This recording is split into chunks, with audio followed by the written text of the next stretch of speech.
If you have topics you would like to have us discuss on the Aging Well podcast, please click on the links in the episode description to send us a text or record your message or comments. We'd love to hear from you and how we can help you age well.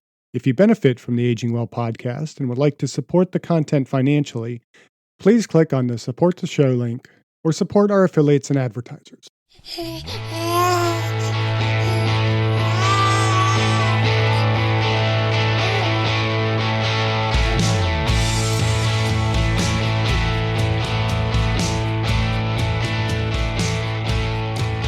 Welcome to the Aging Well podcast. I'm Jeff Armstrong, here with Corbin Bruton. In this and the episodes that follow, we will share candid discussions on aging and hear from the experts. We are here to inform and encourage as we experience, aging. All right, so on previous podcasts, we've talked about different workout routines and exercise plans, especially those to help an individual age well. And I started thinking, the more we do this podcast, the more I myself would like to age well, and eventually the inevitable will happen. And I'm going to myself hit the age of 63, and I'm going to hit that third or fourth age bracket.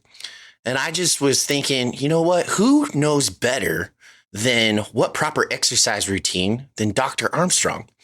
So I wanted to know, what do you do as a part of your daily routine? What would someone who is inspired to continuously age well, what would they do, and what advice would you give them? First of all, I'm flattered that you think nobody knows more than me. I'm sure there are countless people out there that know a crapload more than me.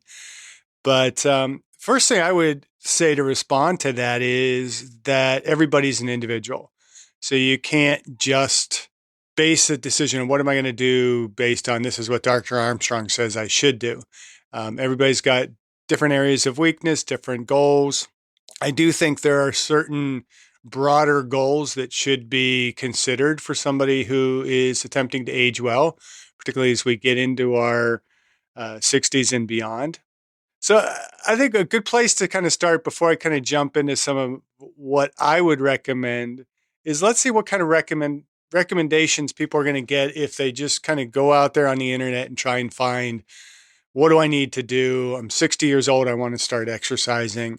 And so we've recently adopted a practice of asking artificial intelligence to give us some answers. And so let's kind of see if somebody were to go on to ChatGPT with the question, devise an exercise plan for a 60-year-old male in good health, and see what it says. I feel like we're starting to become a spokesperson for this ChatGPT.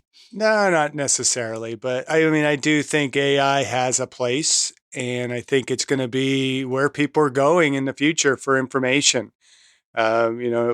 People commonly go to Google. And sometimes I think Google can be even worse, because then you can lock into some of these so-called exercise influencers that have a YouTube program, or they're on Instagram or TikTok, or let's just keep going worse in the social medias.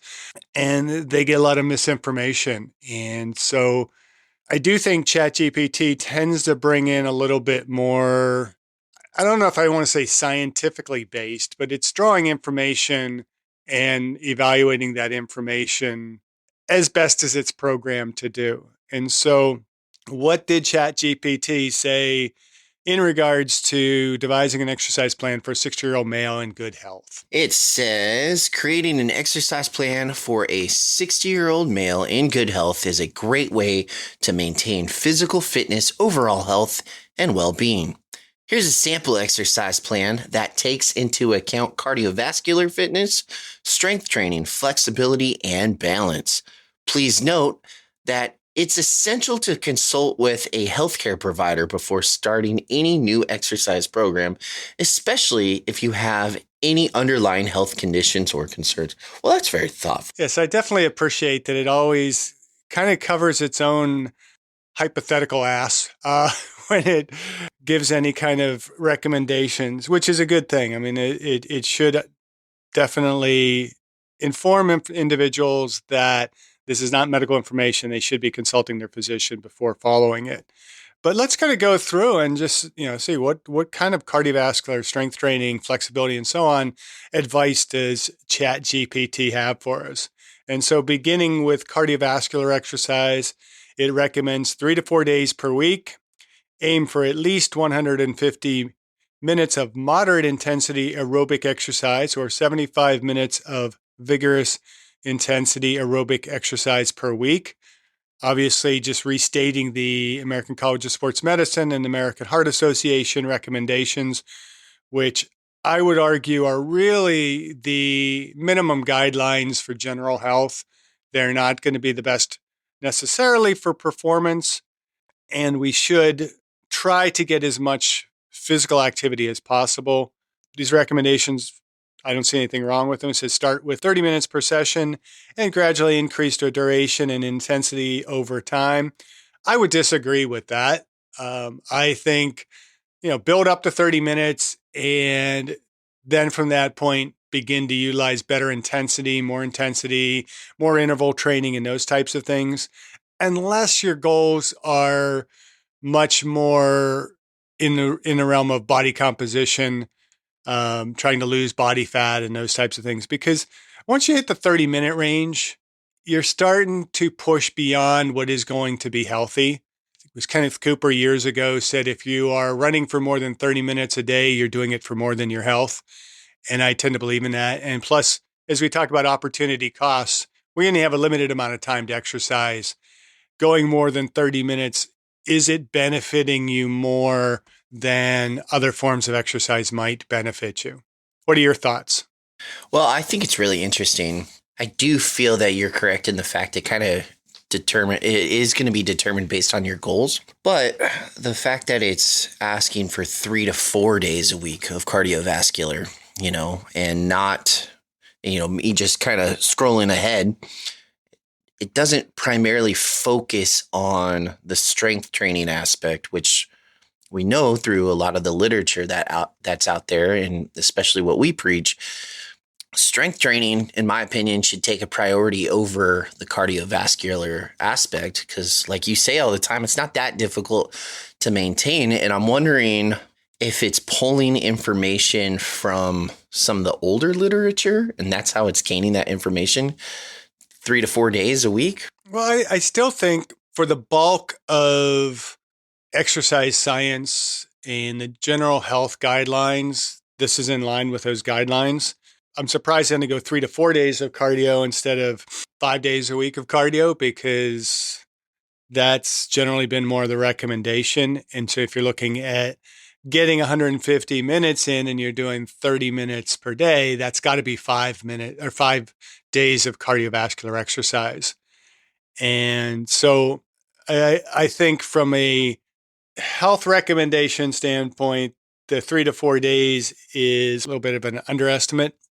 I do agree with you that it seems that they put a little bit more emphasis on the cardiovascular, which is still, unfortunately, the emphasis that we get from much of exercise science.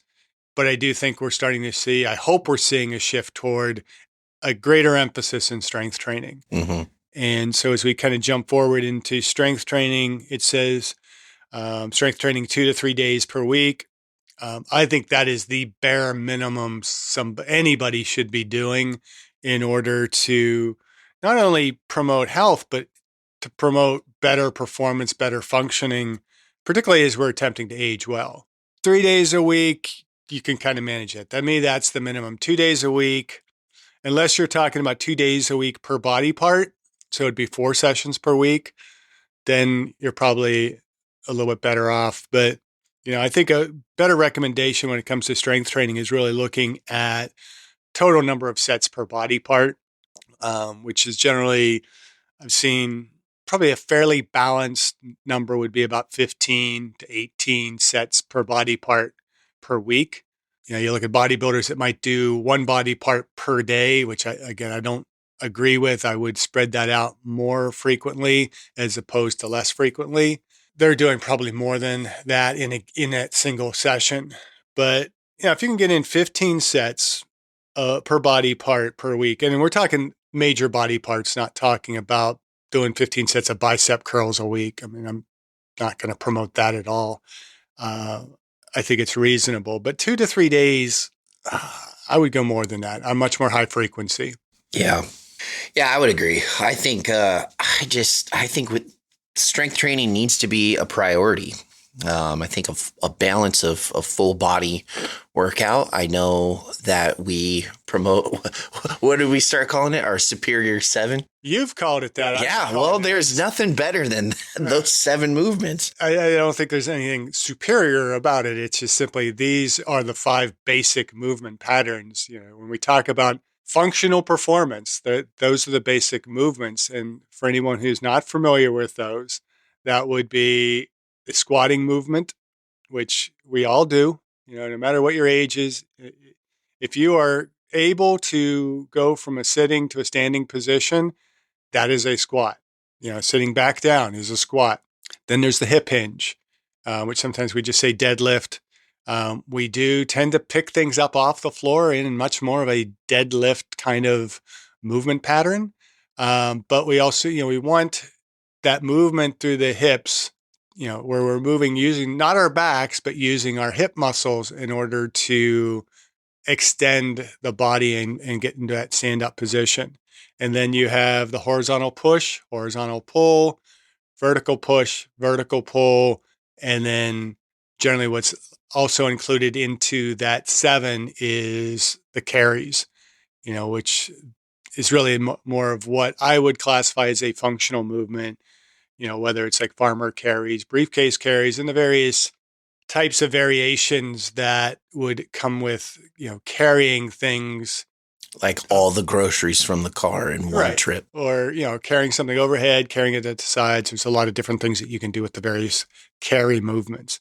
Or we can just kind of keep it to what I've called the basic 5, which is the squat, hip hinge or deadlift, bench, overhead press, and row. Not necessarily in that order, although I would say that the squat and deadlift should be the most priority exercise, or highest priority exercises. So what else does it say about strength training?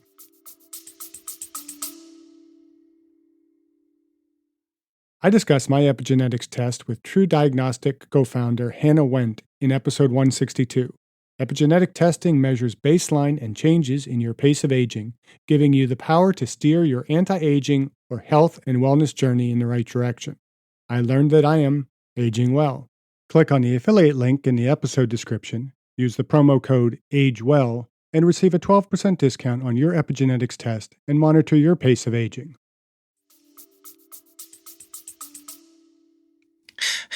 Ironically, it kind of mentions our the 5 that we kind of mentioned, except for it threw in planks and leg raises. But it says uses weight or resistance level that allows you to complete 8 to 12 repetition per sets and include exercises like squat or leg presses for the lower body, push-ups or chest press for the upper body, bent over rows or lat pull downs for your back, dumbbell curls or tricep dips for your arms, and plank or leg raises for your core. Yeah, so we're going to really kind of dive into this because, first of all, let's talk about the repetitions. Let's talk about 12. Yeah. 8 to 12, 8 to 10 is in that hypertrophy level. So if you're 8 to 12, yeah, in general. I mean, that's the very generic rep range, 8 to 12 repetitions. And I think just historically, the scientific literature has focused on that rep range just simply because that's how a lot of academic research is being done. They just kind of hone in on, well, this is what's been done before. And so it's very widely accepted that if you're doing 8 to 12 repetitions, you're going to get general hypertrophy. Although if you talk to many of your bodybuilders today, they would say higher repetitions are much more effective for hypertrophy. But then we got to start talking about what type of hypertrophy, what is the overall functional outcome of doing those very high repetition sets. And then we've promoted a lot, going to a 5x5. So what's your impression? Why do we tend to favor a 5x5 over an 8 to 12? So they're saying 2 to 3 sets of 8 to 12 repetitions. we would probably, in a more generic prescription, say 5 sets of 5 or 3 sets of 5. Well, if you think about just math alone, right? So if you're doing 3 sets of 8, 3 sets of 8, that's 24 reps total. If you're doing 5 by 5, that's 25 reps total. So you're doing one more than you would before. And then on top of that, the weight that you should be doing in that 5 should be a more heavier. So you're utilizing more strength. You're firing the muscles on a different, I guess, a different level of all cylinders. So you're really, really pushing deep. And man, I'm having a hard time articulating what I want to say. But I don't know. It's science. Yeah. It's science. Yeah. If you look at what are going to be the actual effective repetitions of those sets, Right. You're not really going to start fatiguing in the 8 to 12 range until you get to probably, if you're doing a weight that you're going to fail at about 8 repetitions, you're probably starting to get fatigued at about 5 to 6 repetitions. And the initial sets, that first set, the 8 to 12 repetitions are not going to be significantly hard. So really maybe only that last rep might be an effective stimulus for hypertrophy. You do the next set, you're a little bit more fatigued. It might be the last 2 to 3 repetitions. And maybe if you've picked the weight very well on that third set, then the last 4 or 5 repetitions might be effective. Whereas if you're going with 5 by 5, you're going to tend to have a much better hypertrophy stimulus because you're pushing more weight. You're having the same, probably the same number of effective repetitions, but they're better stimulus for hypertrophy. And it's better form because you can maintain a better form even with the heavier weight with a lower level of repetition versus if you go slightly lighter with the weight and you're doing higher reps, that fatigue does set in, like you said. And I just feel like you're not sacrificing form or technique and you're lifting heavier and you can push yourself more. Like it just makes more sense to do a 5 by 5. And now there are some who argue that the higher intensity that comes with, say, a 5 by 5 or heavier weights is going to put more stress on the joints and potentially cause, more joint damage and more aggravation of issues like arthritis and things like that in older adults. And again, I don't buy the argument as much. I mean, I think anything done in improper form is what's going to cause the damage. If you're doing it in proper form, a heavier load is going to be better ultimately for the joints because you are Wolf's Law. You're promoting better, remodeling of the bone in order to have greater bone density or maintaining bone density. I personally think that there is a place for 8 to 12 repetitions, maybe even higher. I mean, I just finished a 4-week cycle where I'm doing kind of a lower body push and then a pull type of sequencing. So I'm doing 6 days a week of lifting. And those final 3 workouts, well, really it's just been my upper body, but I've been doing, for chest, I've been doing 10 by 10s and for back 10 by 10. And that's pretty high volume. I'm 60 and my body handles it fine. I mean, I'm not using huge weights for it, but I feel like that volume works very well. I wouldn't do it all the time, but it can be effective. And so you have to really kind of feel your own body, what's working for you. And, if the intensities and the volumes are causing you excessive fatigue, you're probably just maybe doing a little bit too much. You have to look at your recovery strategies. So a lot of it is less about how are we stimulating the muscle, but how are we recovering from the stimulus. And I think periodization is a good plan. So have periods of time where you're doing 8 to 12 repetitions in maybe 2 to 3 sets, maybe even more sets of those, and then have periods where you're doing the 5 by 5. maybe even periods where you go as low as 2 or 3 repetitions. It's not going to harm you if you're doing it in proper form and you know what you're doing. Well, and I'll do that too. I don't just stick to a 5 by 5. If I plan on increasing weight, I'll go to a 3 by 12. And if I can hit that 12, all 3 sets in perfect, flawless form, then that's my cue to kind of move up in weight. Sometimes I'll also do a 3 by 6 followed by 2 sets of burnouts and lower the weight in those burnouts, and then just do as many reps as possible until say if I'm doing bench press, until my chest feels like it's going to explode and I can't lift the weight anymore. And I don't think there's anything wrong with switching up your workout. There are an ideal range, which that's why we kind of promote that 5 by 5. The benefits of not only what the literature is, but in our own personal experience of what we think, but we can also switch it up. Well, I think switching it up is essential. I wouldn't say there's nothing wrong with it. I think it's essential. I mean, you have the training spectrum that we've talked about, a training continuum. You go from muscle endurance to pure strength. You want to be working in those ranges. I think things that we should be varying, whether we are in our 20s or whether we're in our 60s, 70s, or 80s, is the rep scheme, our number of sets. So we're changing the volume that we're doing, modifying the intensity so that we are also modifying the tempo of the training that we are doing. We should do some repetitions where we might be a little bit more explosive, some that might be a little bit slower.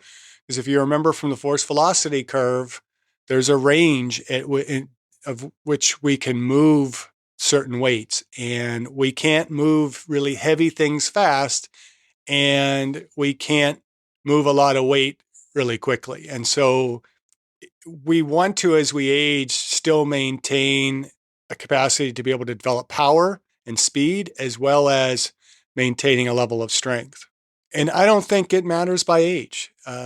I can't recall now the episode that we had, friend and colleague of mine who had donated a kidney and begun training with Candace, one of my former students. And so I had both of them on the podcast. And Candace just followed up with me the other day, showing how this woman is now deadlifting for repetitions 200 pounds. And, really only started lifting weights in her 60s. I think she's 60. I don't want to state her age, but I think that she's about my age. And so started rather late in life, never had lifted before, and pushing the weights up. And I think if you look at a lot of the literature or a lot of interpretations of the literature, it's like the older you get, you should be doing lighter weights for more repetitions. It's kind of bullshit. I mean, we talked about this, I think, in a recent episode where intensity is relative, and so when we say lift heavy, it's heavy for you. It's not comparing yourself to the bros at the gym that are pushing hundreds of pounds. You might be 60 years old, never lifted before, picking, just simply the 45-pound dumbbell or barbell off of the ground might be heavy for you.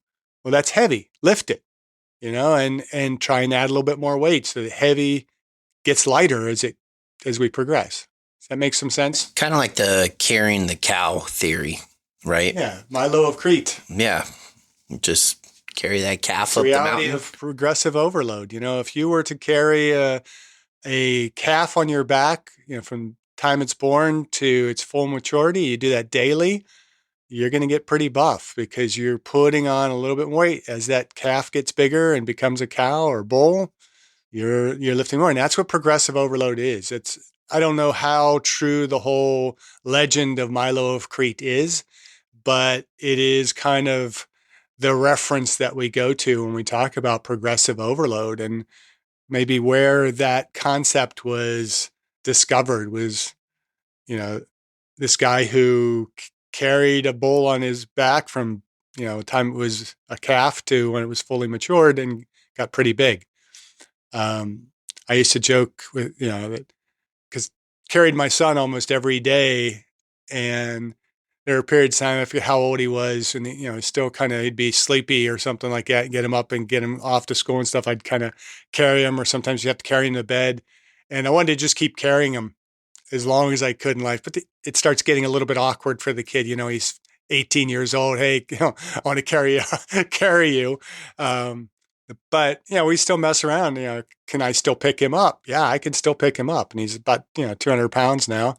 It's down a little bit in weight as he's been training for the MMA, but he he's a big guy, and I could still carry him, and I want to still be able to carry him. If I'm 70, 80, can I still carry him? That would be a goal. Um, so yeah, that idea of progressive overload, I think, is very important. The idea of periodization is important when it comes to strength training, and varying your rep ranges to get the different effects that we can get from those different rep ranges can be beneficial. I do have one question though, and I'm not entirely sure if you're going to know the answer, but you mentioned the 10 by 10, and there is a lot of literature out there that discuss the benefits of going into that super high super high rep range, 50 plus reps in a single set, has, according to the literature, shown that with the increase of blood flow and the nutrients that are going to the muscles or the area at the time, it can also help stimulate like the body's natural ability to produce more collagen there, which helps with skin elasticity. Skin elasticity. Would you say for someone in their 60s, it would be more beneficial to do that higher rep range as far as aesthetics go? Or do you just say, no, throw all that out the door and just stick to strength training and maintaining that aspect of it? Okay, there's a lot to kind of unwind in that question. The first is, the benefits of aesthetics as we age. That's pure vanity. Good answer. And so, is aesthetics the most important aspect of why we tell people to lift weights as they age? I'd say absolutely not. I think, yeah, it helps. It's nice to look better. I do lift to a certain degree for aesthetics because I don't want to simply just be in shape. I want it to be apparent that I'm in shape. But, aesthetics is a different type of hypertrophy. Functionality comes more with the myofibrillar hypertrophy that we get from lifting, as well as the neuromuscular adaptations, better rate coding. And I'm throwing a lot of physiological terms out there that hope aren't too boring for individuals or confusing. But, how the nervous system and the muscles communicate is important as we age. And it's probably more important than anything when we're looking at preventing falls, as we're looking at being functional as we age, and just being able to move more effectively throughout the third and fourth ages. But with that, we also want to be able to have the musculature to be able to receive that information and produce force. And that is myofibrillar hypertrophy. That is just the thickening of the contractile proteins of the muscle. That doesn't necessarily make you bigger and more aesthetic, but it makes you stronger. And so you can lift weights. These people will say, oh, I don't want to lift weights because I don't want big, bulky muscles. First of all, how are you training? And second of all, are you training hard enough really to get those big, bulky muscles? My guess is you're probably not training hard enough to get those big, bulky muscles for most of us. But myofibrillar hypertrophy allows us to get stronger without a tremendous amount of increase in size.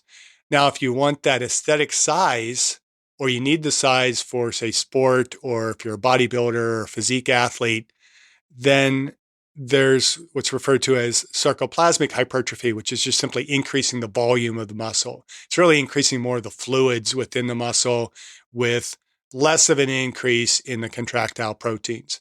And so for somebody lifting very high volumes at light weights, you may see hypertrophy, you may see increases in size, but it's not necessarily going to be the most functional increases in size. And so there's a place for both. And I think it's important for us. And that's why I really kind of poo-poo the whole general recommendation, just 8 to 12 repetitions. Now, in a very general sense, yeah, it's gonna give you a little bit of both types of hypertrophy. You'll get modest improvements in strength and modest improvements in size, and you feel better, you're healthier. But from a really pure functional standpoint, is it the best approach? I would say you're missing a lot of benefits by keeping within that kind of 60 to 120% range of your maximum. And you might remember when we had the Athletic Republic, we talked about training between the asymptotes. And I still teach that we want to be training from, rather low intensities, very high speeds up to very high intensities, slow speeds, and emphasizing an eccentric contraction so that we are building strength across that entire spectrum.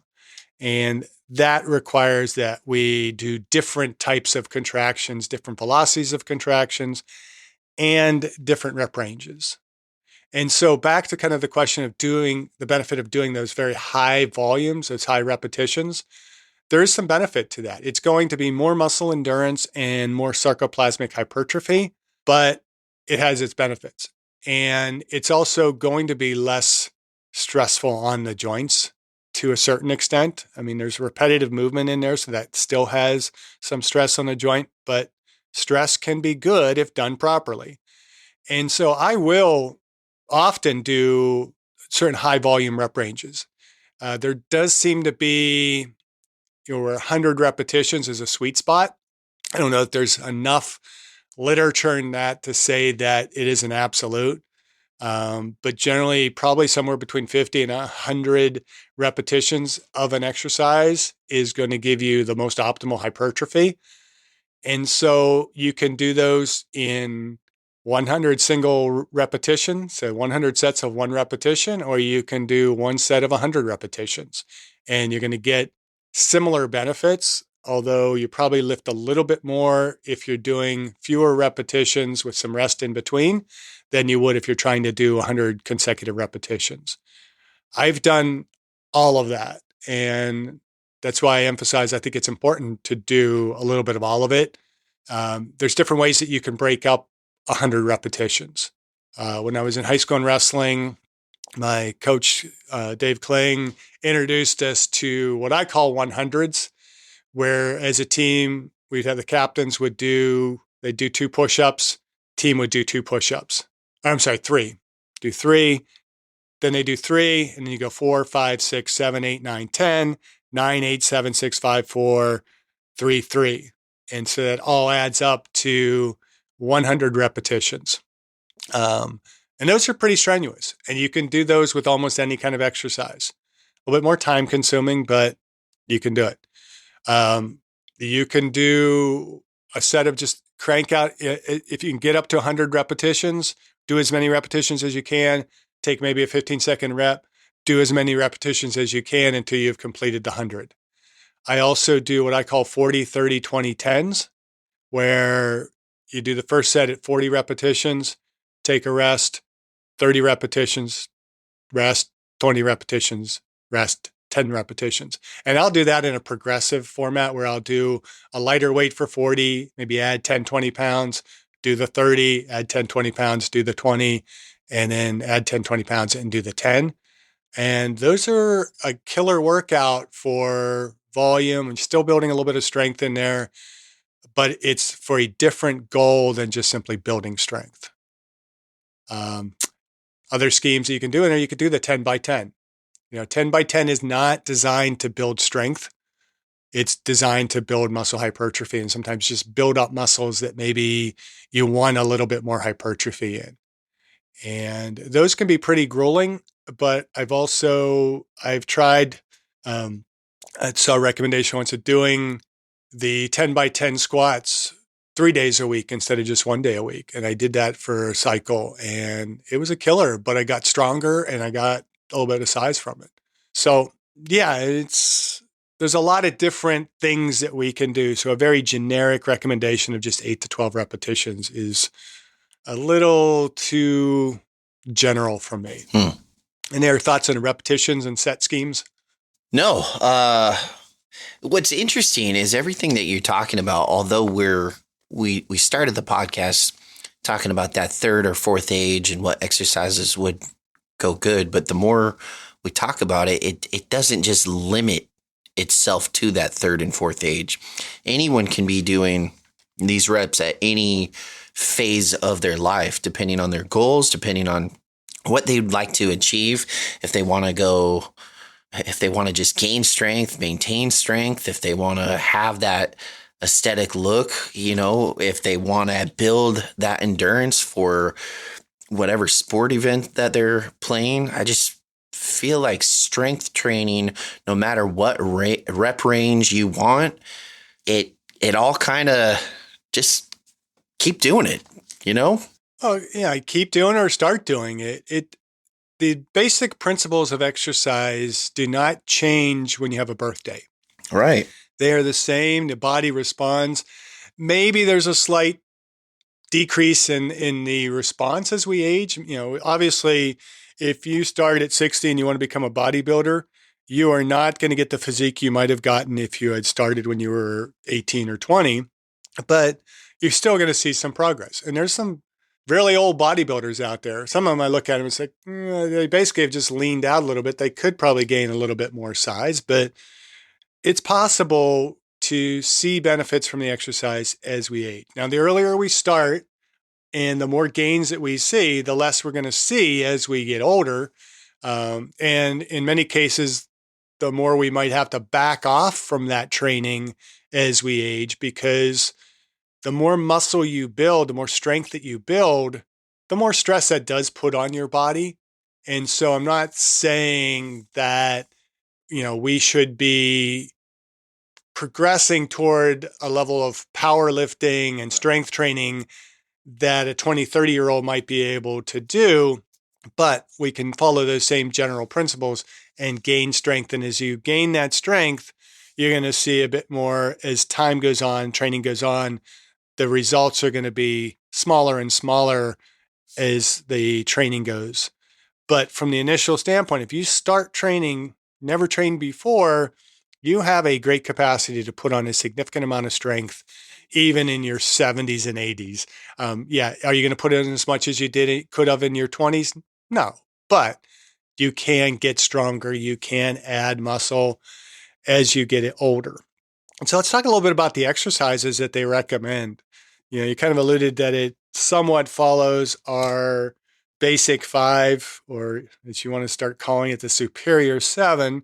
I think they only have really 4 exercises, 5 exercises if you include the planks. Squats or leg presses for lower body.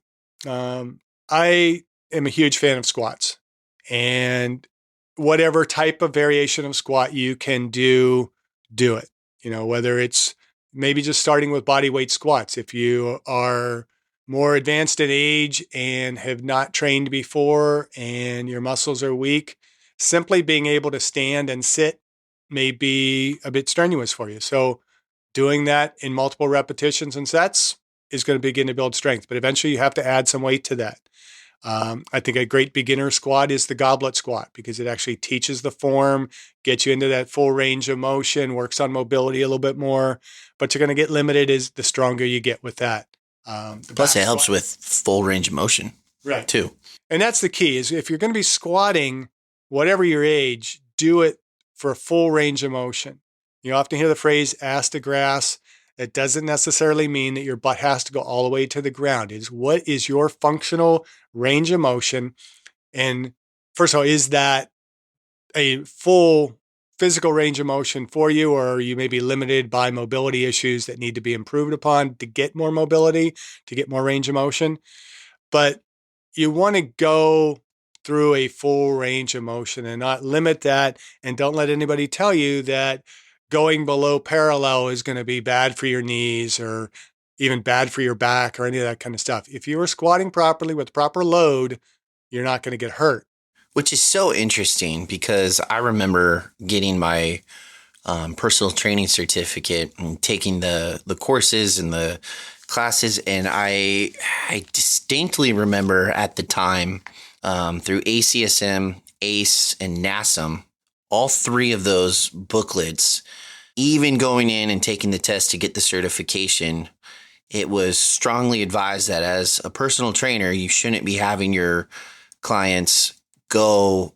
You want to keep them either 90 or slightly below 90. You don't want to have them go all the way down.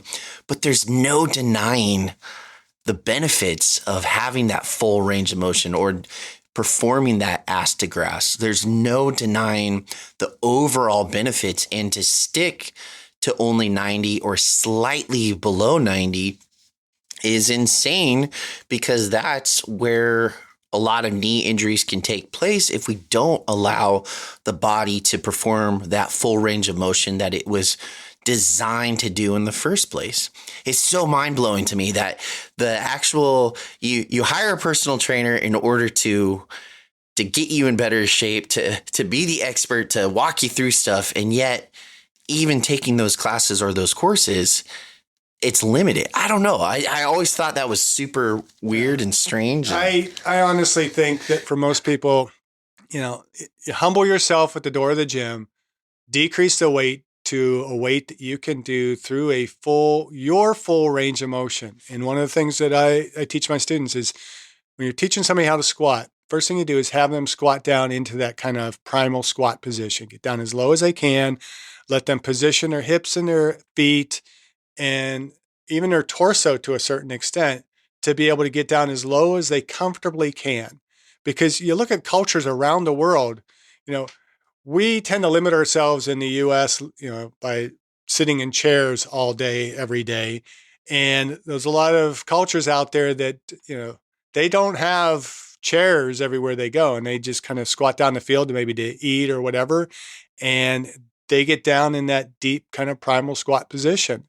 And if you can get down into a squat position that you can maintain comfortably for a period of time, that's your natural body mechanics.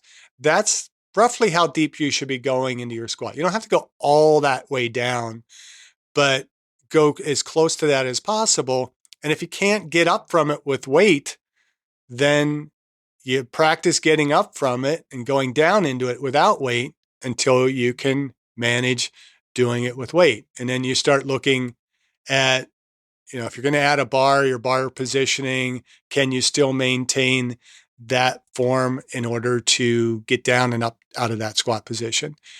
And if you follow Starting Strength or Strong Lifts 5x5 program, where they might just put a bar in your back, a light bar in your back, and then you add 5 pounds every workout, as you are able to do the 5x5, you're going to build up that strength pretty quickly to where you're able to do a decent amount of weight in your squat, that full range of motion. But the key is every time, every repetition needs to go down to that target depth, your full range of motion squat. And then you add weight. If you can't get down deep enough, then you've added too much weight and you need to go back down. Now, there are some benefits of maybe doing partial ranges in order to build more strength up in those ranges, and that can help you to build it throughout. But the goal should never be to just keep piling on more and more weight and that range of motion get less and less and less because you can't go down deep enough. And I've actually found for myself, if my back can be really stiff on the morning I'm going to lift, and if I squat a back squat full range of motion, it actually makes my back feel better. Because I'm tightening up my core, I'm doing it in a proper range of motion, and I'm not doing excessive amounts of weight. That's also interesting. Yeah, I felt that if I was ever sore due to a DOMS effect from exercise 2 days before, as long as I just powered through it and just kept going, I never got sore. It's when you stop and you allow that stiffness to come in. Yeah. Now there are injuries and there are issues to consider, but if an exercise is causing you pain and discomfort other than just what my master's degree professor, Dr. Rachel Yater, used to teach us, pleasant sense of fatigue, then there's something else to be worked on. It's not the exercise itself, it's how you're doing or not doing the exercise that is causing that. Leg presses, I'm not a huge fan of leg presses other than for bodybuilding, just because they're not as functional from a standpoint of athleticism and things like that. But they are really good for hypertrophy. They can be beneficial for somebody who is maybe not able to yet progress to a back squat, but can do a little bit heavier weight with a leg press. So I don't poo-poo it. I just don't think it's as necessary. And a barbell is much more accessible than a isolated machine. But the key here is that we are working the legs in a complex fashion. We're not isolating the quadriceps and the hamstrings by doing leg extensions and leg curls respectively. We are working the entire body. And so I think they somewhat neglect here, or ChatGPT somewhat neglects the idea of the posterior chain in these recommended exercises, because it doesn't do something like Romanian deadlifts or the deadlift, or other variations that would better benefit the hamstrings and the gluteal muscles, and to a certain extent, maybe the lower back, the extensor muscles in the back. And so I would add to that then a hip hinge exercise as well. Do you think that's because it's a computer generated information? So it's naturally just assuming that the advice it's giving to the person requesting has no knowledge or no experience in exercise whatsoever. So it doesn't want to suggest the deadlift in order to not have them do an exercise that they may perform with incorrect form, because it starts off by saying, talk to a professional healthcare provider before starting a new exercise routine. And so as far as deadlift goes, although it's a movement that we do daily, there's still a sense of good form and technique while performing the deadlift, especially with Romanian deadlifts, in my opinion. A lot of people will kind of Quasimodo as they're coming up, and it just Yeah, well, they're giving it is giving very general recommendations, and I don't know why it neglects the hip hinge exercise. I think it should be in there. So I can't begin to speculate why a computer isn't smart enough to know that, there are additional exercises for the legs. And again, I think it's giving a very brief general list. It's not giving a very specific exercise plan. I think if I ask further questions of ChatGPT, it'll actually break it down. And I know you can do this. You can even ask it for specific exercises and rep ranges, and it'll give you an exercise prescription, which is a bit scary, because if people don't necessarily know the nuances of exercise prescriptions, they can get information from, and they could do the same with anybody from the internet, get recommendations that aren't individualized for them or specific to them, or maybe they don't necessarily know the exercise well enough to do it properly. Let's look at these other exercises. It goes to immediately to the bro exercises, doing chest presses, and then including dumbbell curls and tricep dips for the arms. I get really bothered by the push for chest and arm exercise. As a strength and conditioning coach for an athletics team, the least important exercises that anybody can do in the gym are going to be the bench press and the arm curl, unless you are a power lifter. And for some reason, powerlifting is just dictated that the three lifts are going to be the bench press, the deadlift, and the squat. And so you have to bench. But from a functional standpoint, first of all, there's a lot of risk of injury with excessive amount of benching. And there is, the fact that most of your pushing is going to come from your triceps.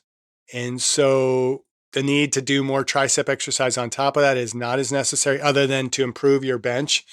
But So I just think that the priority exercises or the priority muscle groups should be the legs. So, your quadriceps, your hamstrings, your glutes, your calf muscles, and the upper back. Because the back really is that postural muscle. It's going to give us that ability to stand more upright. It stabilizes those other muscles. So if we do need to bench press for competition, you're a power lifter, or you need to press for your particular activities, or you just have a desire to press heavy weights, that's going to give you the stabilizing that's going to allow you to develop greater strength in the pushing movements. And without that, then there's a greater likelihood of injury in the shoulders and in the chest areas by overemphasizing the chest, but not the back. The back is the legs of the upper body, is what I'm hearing. I suppose you could they're really kind of the glutes of the upper body, I would say, a bit more of a stabilizing and muscle group. And so, like, if I were to be asked to only, give me two exercises that I should be doing for the best bang for my buck, what two exercises would you select? Well, see, this is really tough. I'd have to narrow it down between squats and deadlifts. If I had to choose one, I'm going to choose squats over the deadlifts. And I know there's a lot of benefits in both of them. Squat is a full body contraction. If you're doing proper form, you're getting full range of motion. You're working your hamstrings, your glutes, your quads, your core, your latissimus dorsi, and everything in between. It's a full contraction, full range of motion. And then for upper body, if I had to choose one, I would probably select the pull-up, like a little wider grip pull-up, because I feel like, for me, I feel a pull-up is like the squat of the upper body. Well, I would call the squat of the upper body the pullover. Okay. So T Nation had a very good article recently in one of their forums about it being bodybuilding's most controversial exercise. And I really loved one of the initial quotes in the article where it said, by the 2000s, non-lifting, quote, exercise scientists, unquote, had successfully spread pullover phobia, citing everything from impending shoulder injuries to plain old ineffectiveness, and the lift became something only seen in black and white photos. And I thought that was a great quote because I've kind of addressed that in the past about the exercise scientists that don't really understand strength training. And there were a number of years ago, this guy, Dave Draper, I met while I was at work, and the name was familiar to me. And I asked him, I said, gee, your name sounds familiar. Should I know you? And he's like, oh, you're probably thinking of the Dave Draper who was the bodybuilder back in the 60s, was popularized on the Beverly Hillbillies. I'm not him. But then he went on and kind of talked about his background. And then in the process of our conversation, he started talking about the exercise physiologist as these 160-pound weaklings who had never lifted a weight in their life telling you not to do a full squat because it's bad for your knees. And conversation kind of went on. I'm thinking, oh, great, I'm in trouble here. And a little bit later, he's like, so what's your background? And I said, well, I got my master's in exercise physiology. And he looks at me and he said, you're not like the rest of them. And I've since taken that as one of the best compliments I've ever gotten in my career over the years. And even getting my PhD, I've kind of kept that in mind, that I didn't want to become that academic that lost sight of really what is important and why are we doing the exercises that we're doing.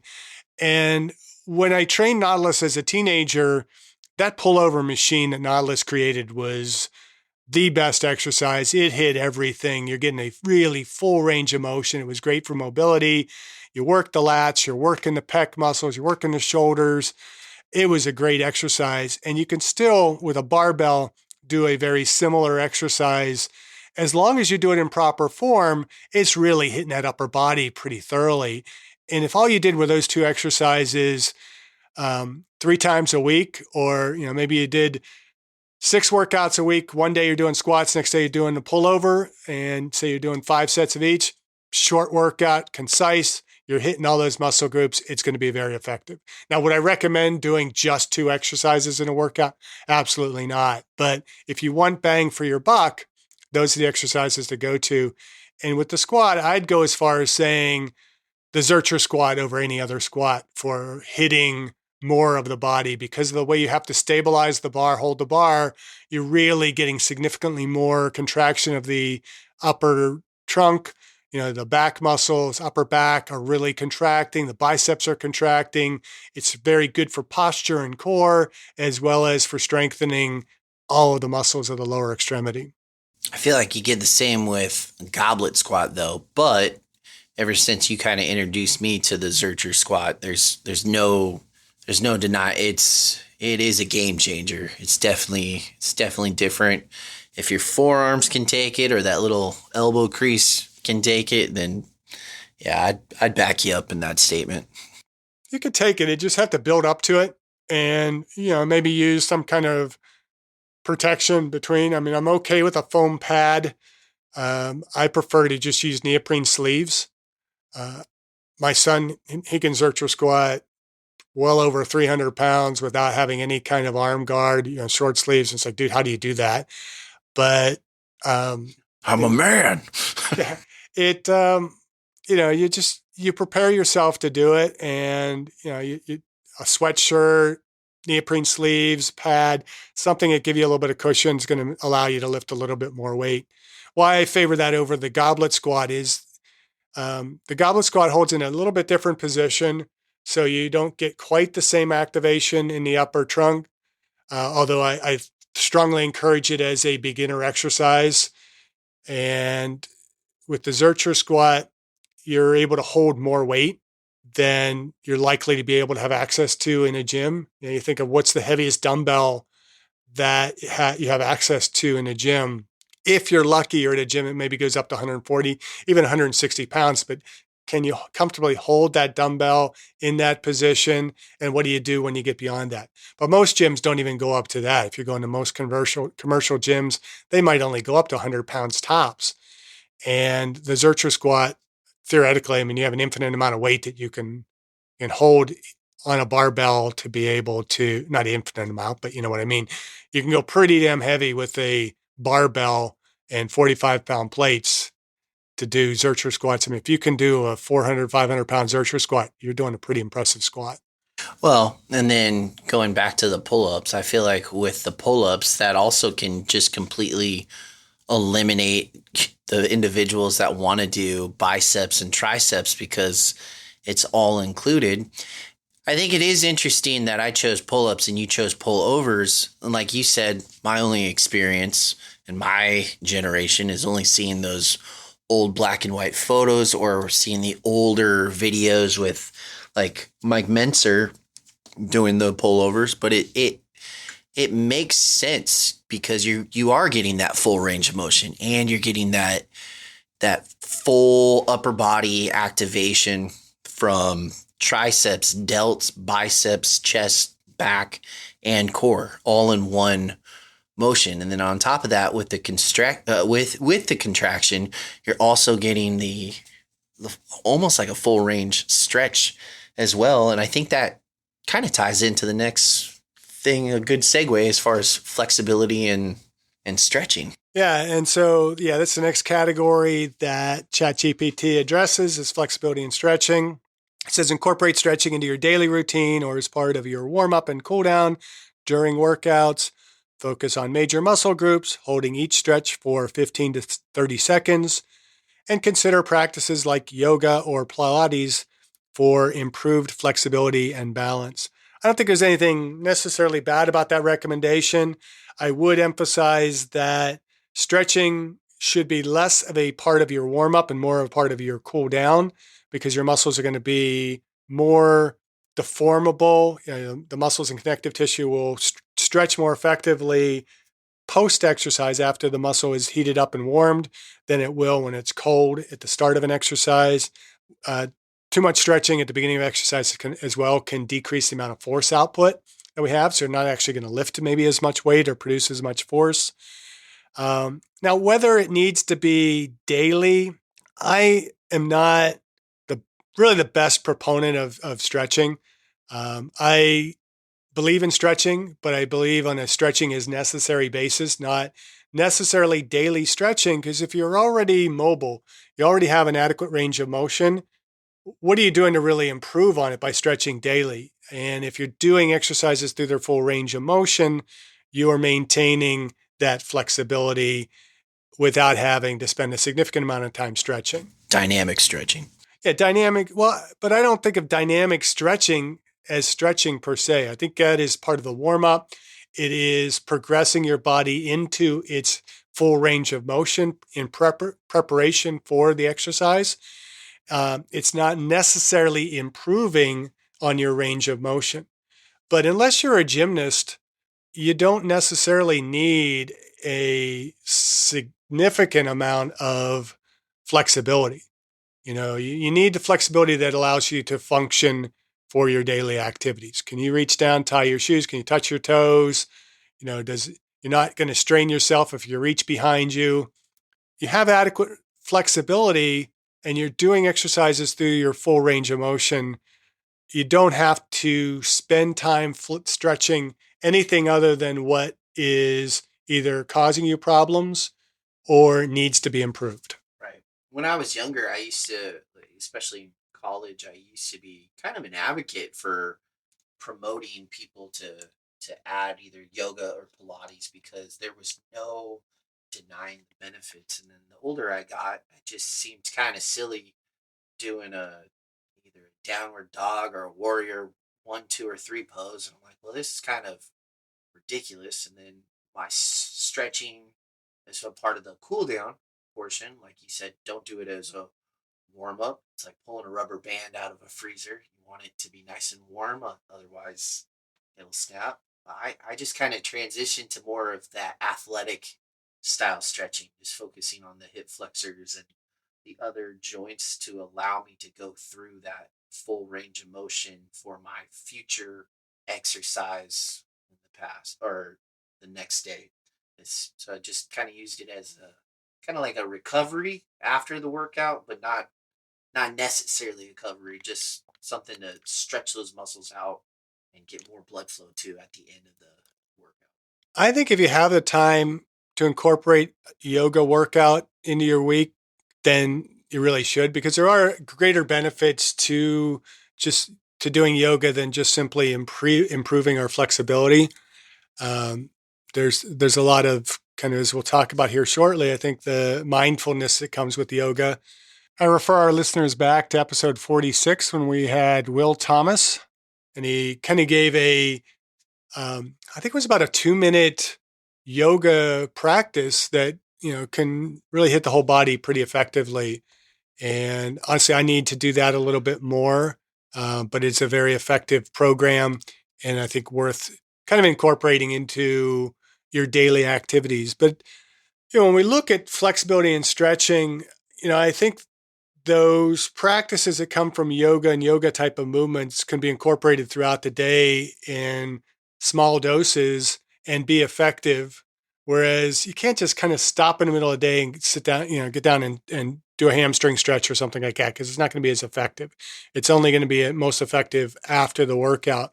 But something like yogas and Pilates, you can incorporate that into activities throughout the day that give us a little bit more exercise and gives us a little bit more effectiveness over time. Yeah. Well, and like I said, I just focus really on hip flexors or, my rotator muscles and just more that athletic style stretching. And I feel like that also transitions to balance and stability if you're focusing on those main joints right there. And balance and stability was the next part of the exercise plan that ChatGPT brought up for the 60-year-old male in good health. It says 2 to 3 times days per week. I would argue that balance and stability, now they consider activities like yoga poses that challenge balance, Tai Chi and Qigong, or standing on one leg with eyes closed. These are things you can maybe, incorporate a little bit, but when it comes to balance and stability, if the listeners will recall, we had Carmine Arpea on a while back, and we've talked a few times about Carmine's law, where balance is basically strength plus posture. And so if we're working strength properly, it's going to have good transference over into improved balance. And so if we are training for balance where we're just simply standing on one foot, all we're doing is getting better at standing on one foot with our current strength. We're not necessarily progressing our balance or improving on some of the other components of health and fitness. And so I'm not a big fan of a lot of the exercises that are being performed on Basu balls and unstable surfaces and doing weight training in those surfaces, because you're not building strength. You're just simply getting better at being able to stand in that pose. What about a plyo floor? Well, plyo floor, if we are talking in terms of John Frappere's style of plyometrics, where you use patterns on the floor, jumping forward, back in different multi-directions, that is not working balance and stability. That's actually working more agility and more force production and sports, more sports specific type of movement and like power and speed type of movement. So very good type of movement, something that's absolutely not included in ChatGPT's listing here, but doing low level, low intensity plyometrics to be able to improve upon our ability to move multi-directionally effectively is going to be, from my viewpoint, a little bit more effective at preventing falls than just simply doing a balance type of study, because most falls are occurring in a dynamic fashion, not because we picked one foot up and we're trying to do Karate Kid, the crane types of kicks, and we fall over. We need to be able to move multi-directionally, go from stable to unstable positions dynamically and with proper strength and with proper posture. And that's what's going to prevent our falls. And so, yeah, I would incorporate a little bit more of the John Frappere style of plyometrics. Doing other activities like dancing and moving multi-directionally is really good for that, for any population. But, a more specific program of that would be important as well. I do think it's interesting that the exercises that it listed, as far as balance goes, yoga, tai chi, Qui-Gon, yes, they help an individual in the physical aspect of the body being balanced and not tipping or falling over, but the word balance also has a lot deeper meaning. Like we talk about it a lot here on this podcast as part of balancing your overall life, mental, emotional, spiritual, and physical. And I think it's really interesting that the exercise that it's listing as far as the items you can use to physically improve your balance are also a couple exercises that have been used for thousands of years in the Eastern spiritual world as well. And I just think that's a really interesting concept that it used those three to help improve with physical balance, when it also has a deeper meaning of that spiritual one as well. I don't know, food for thought on that one. Well, it's a good segue too into their next category, which is mind-body practices, which they say should be occurring daily or as needed. I don't understand the as needed. I mean, pretty much daily. You almost want to be doing the mind-body practices before they're needed, because if you're doing them after they're needed, you are kind of behind the eight ball a little bit. But this, they say, is engage in mindful practices like meditation, deep breathing, exercises to reduce stress and improve mental well-being. We've talked a lot about well-centered fitness. And, as you've talked about, that balance in the spiritual, physical, intellectual, emotional, and social aspects of our lives. And so practicing mindfulness can help us stay focused and relaxed during our workouts. I think when we talk mind-body relative to exercise, that's all part of proper strength training and maybe even cardiovascular exercise as well. It's, connecting the mind to the muscles as they are contracting and, focusing in on, okay, I'm working the bicep. Am I contracting the bicep effectively? And that's what I tend to think of in mind-body practice when it comes to exercise. What Yeah. are your thoughts? No, and that's when I read mind body practices, that's the first thing I thought about was that mind muscle connection. Am I stimulating the muscles that I'm actually attempting to do in order to have that growth? Or you mentioned cardio. Okay, this exercise sucks. I feel like my heart's going to explode out of my chest. Can I control my heart rate in this moment in time? My body's telling me to quit, but I have a goal that I need to achieve. Can I mentally push through it and let my body know it's going to be okay? We're that close to the end. And I think having that mind body connection and being in tune and kind of learning oneself through these exercises goes really, really far, especially in aging well. Really, it doesn't matter what age you start your workout. There's going to be a challenge in any aspect of you performing an exercise, but how you overcome that, either having that mind body connection with your muscles or be having the ability to control your breathing and lower your heart rate. All of that can also carry forward into your daily life as far as work or being in stressful situations.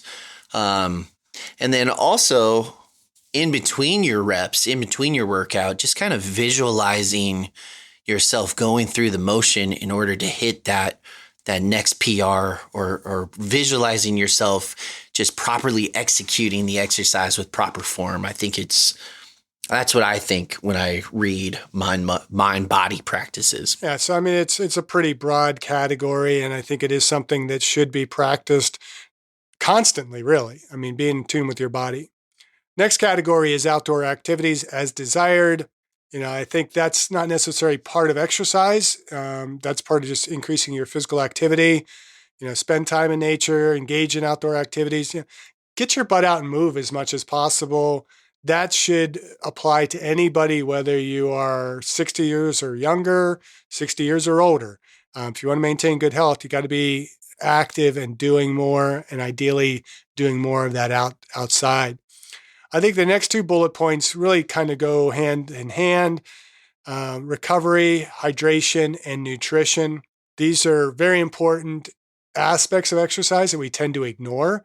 We got to remember that the stress of exercise is only the stimulus for adaptation, that we need to recover from that. And so it says recovery as needed. I mean, I don't understand the quite as needed. I mean, recovery should be equally part of your exercise prescription.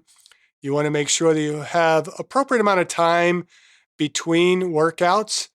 That isn't necessarily as long as we are often led to believe. I tend to favor a much more high frequency of training rather than only 3 times a week and requiring, as is often the case, 48 to 72 hours between training sessions for muscle groups. I think you want to develop your exercise so that you're getting the maximum amount of stimulus and you're giving it adequate recovery in order to be able to come back and be able to do the next workout effectively. And we probably don't have the time here in a single episode to talk about the landmark volumes that I often teach in my exercise physiology classes, things like minimum effective volume and maximum recoverable volume, those being kind of the bookends of the appropriate intensities that we should be doing for adaptation. But if I can work out hard and come back and put in another hard workout the next time I'm scheduled to work out, then I am getting adequate recovery. If I'm finding that with subsequent workouts, I'm not able to perform as well, then we need to consider what am I doing or not doing in my recovery to help me fully recover from that exercise. I'm really surprised it didn't include sleep as a part of the recovery. Well, that's because AI doesn't sleep. Okay. But, we talk about that pretty extensively. Have a regular bedtime, have a regular waking time, get at least 7 to 8 hours of sleep per night. Don't get much more than that. Try not to get much less than that. Sleep regularly, get a good night's sleep. That's going to help in recovery. I also think it's interesting that as far as the nutrition aspect goes, it doesn't say a specific level of protein intake you should you should try and include. It just says maintain a balanced diet to support your energy levels and recovery. Well, again, this is in response to a rather generic question about devising an exercise plan for a 60-year-old male in good health. It's just adding that approach. I mean, you could follow up with questions. Well, what kind of nutrition should I be having if I am exercising? And maybe we spend a few more episodes kind of teasing this out a little bit more, asking ChatGPT the next question and see what it says relative to what we would say. But obviously, staying well hydrated before, during, and after exercise throughout the day is very important for your recovery and for adequate performance in the gym. Maintaining a balanced diet. We've touched on this a little bit over previous podcasts, but getting more protein and more carbohydrates, I think, are the two simplest recommendations for most people who are beginning an exercise program and are of a maturing age.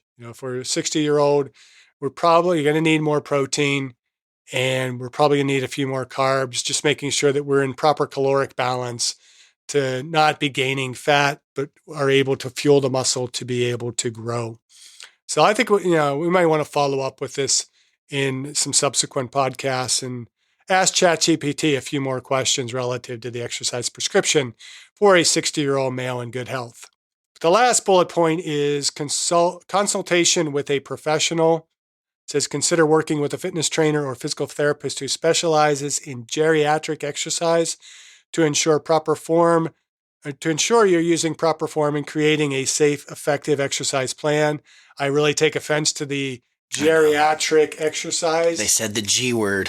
Trainers should be capable and experienced enough to be able to work across the age spectrum. Geriatric exercise to me implies you're working with somebody who is in declining health, is what geriatric basically means. And we had the episode not too recently where we talked about don't call me a senior, or don't call me senior citizen. I forget what exactly it was titled there. But geriatrics, we established, was kind of the term used for an older person in declining health. And it's not just simply the fact that, we're dealing with older people, because age is not a factor when it comes to the exercise prescription. It's where you are functionally and the individual that really dictates what you need to be doing in your program. And so the fitness trainer should understand your individual needs and goals. Physical therapists, I am a little bit hesitant with that. And I don't want to feel like any of my physical therapy friends are being disrespected here. Their goal is to get you back to a functional level. That's what they're trained to do. That's what their role is in your health and exercise. And physical therapists can be a little bit more aware of the next stages of exercise, but you don't necessarily want to only be focusing, just because you're 60 years old, doing rehabilitation type exercise or prehabilitation type exercise. We want to be progressing beyond just getting to a baseline functionality. And so I think they missed the mark in this statement quite a bit. We basically want to have the knowledge, consult the professional that's going to enable us to have the most effective program for where we are at and where we want to go. And then I think it's really awesome they throw in a little PSA reminder. Remember that consistency is key, and it is important to gradually progress your exercises routine over time. Adjust the intensity, duration, and types of exercise as you become more comfortable and fit. Monitoring your progress and making adjustments when necessary will help you maintain good health and fitness throughout your senior years.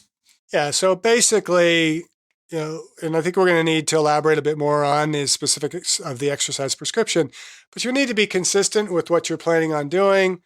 You need to have goals in mind. You need to follow the basic concepts of consistency, progression, overload, and recoverability.